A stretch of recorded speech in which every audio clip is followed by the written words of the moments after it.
பாகிஸ்தானின் பலூசிஸ்தான் மாநிலத்தில் பயணிகளுடன் ரயில் கடத்தப்பட்ட சம்பவத்தில் என்ன நடந்தது, பின்னணி என்ன என்பதை விவரிக்கிறார் செய்தியாளர் பாலவெற்றிவேல். பாகிஸ்தானில் ஜாஃபர் எக்ஸ்பிரஸ் கடத்தப்பட்ட சம்பவம்தான் உலகம் முழுவதும் பேசுபொருளாகி இருக்கிறது. இந்த எக்ஸ்பிரஸ் ரயிலை கடத்தியவர்கள் யார், இவர்களுடைய பின்னணி குறித்து தான் விரிவாக பார்க்க போகிறோம். பாகிஸ்தானினுடைய வடக்கு நகரான பெசாவரில் இருந்து குவேட்டாவை இணைக்கும் வகையில் 1600 கிலோமீட்டருக்கு 30 மணி நேரம் பயணிக்கக்கூடிய மிக பெரிய ரயில் தான் இந்த ஜாஃபர் எக்ஸ்பிரஸ். சிபி அப்படிங்கிற நகரம் பலூசிஸ்தானினுடைய எல்லையோரத்தில் அமைஞ்சிருக்கிறது. அந்த நகரத்தை கடக்கும் போது அந்த ரயில் கடத்தப்படுது. காட்சிகளில் தெளிவாகவே பார்க்கிறோம்.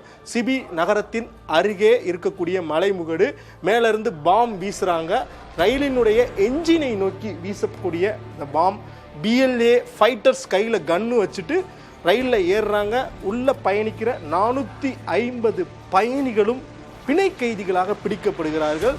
இந்த சம்பவம் உறுதிப்படுத்தப்பட்டவுடன் பாகிஸ்தான் இராணுவ வீரர்கள் உடனடியாக களத்திற்கு போறார்கள். பெண்கள், குழந்தைகள் உடனடியாக அவங்களே ரிலீஸ் செய்கிறாங்க. இந்த BLA ஃபைட்டர்ஸ் யாரு, அவங்களோட பின்னணி என்ன? பலூசிஸ்தான் விடுதலை படையினர்.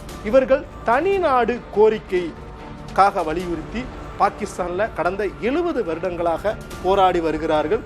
பாகிஸ்தான் அரசு தங்களுக்கு கல்வி, பொருளாதாரம், வேலைவாய்ப்பு போன்றவற்றில் பாரபட்சம் காட்டுவதாக அவர்களே எண்ணுகிறார்கள்.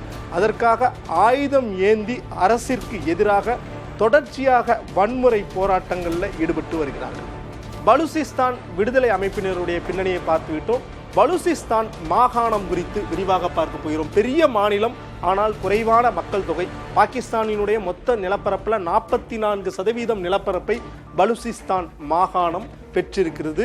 1947ஆம் ஆண்டு இராணுவ நடவடிக்கை மூலமாக பாகிஸ்தான் இராணுவம் பலூசிஸ்தான் மாகாணத்தை தங்களோடு இணைக்கிறார்கள்.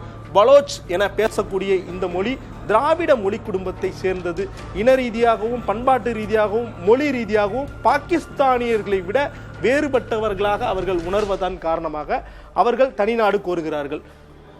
பலூசிஸ்தான் மாகாணத்தின் மீது ஏன் பாகிஸ்தானுக்கு அவ்வளவு பிரியம் என்றால், பாகிஸ்தானினுடைய மொத்த இயற்கை வளத்தில் 70% பலூசிஸ்தான் மாகாணம்தான் பெற்றிருக்கிறது. எரிவாயு, தங்கம், கச்சா எண்ணெய், தாமிரம் போன்றவை மிகுந்து இந்த பகுதியில் காணப்படுகிறது. இங்குள்ள மக்கள் தொகையும் குறைவாக இருக்கிறது.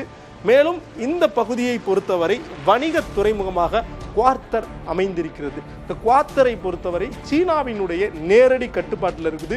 சீனாவிற்கும் பலோச் மக்களுக்கும் சுத்தமாக ஆகாது. அதன் காரணமாகவே 2000 ஆண்டுக்கு பிறகு BLAவினுடைய வளர்ச்சி அபரிவிதமாக இருக்கிறது.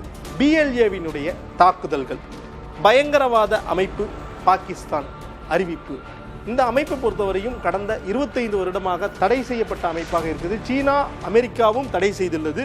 BLAவினுடைய தலைவர்கள் மீது பாகிஸ்தான் தாக்குதல் நடத்தி வருது. 2006ஆம் ஆண்டு நவாப் அக்பர் என கூறப்படுகின்ற முக்கிய தலைவரை பாகிஸ்தான் இராணுவம் கொன்று அழித்திருக்கிறது. BLAவிற்கு இந்தியா ஆதரவாக இருப்பதாக பாகிஸ்தான் குற்றச்சாட்டு வைக்கிறது. ஆனால் அதற்கு இந்தியா மறுப்பு தெரிவித்து வருகிறது. தொடர்ச்சியாக பலூசிஸ்தான் மக்கள் பாகிஸ்தானுக்கு எதிராக கிளர்ச்சியில் ஈடுபட்டு வருகின்றனர். அதில் ஒரு அங்கமாகத்தான் BLAவினுடைய கிளர்ச்சி படை அமைந்திருக்கிறது. ஆனால் அவர்கள் ரயிலை கடத்தியிருக்கிற இந்த சம்பவம் உலகம் முழுவதும் கண்டனத்தை ஏற்படுத்தி இருக்கிற நிலையில மக்களை மீட்பதற்கான பணிகளில், முயற்சிகளில் பாகிஸ்தான் இராணுவத்தினர் ஈடுபட்டு வருகிறார்கள்.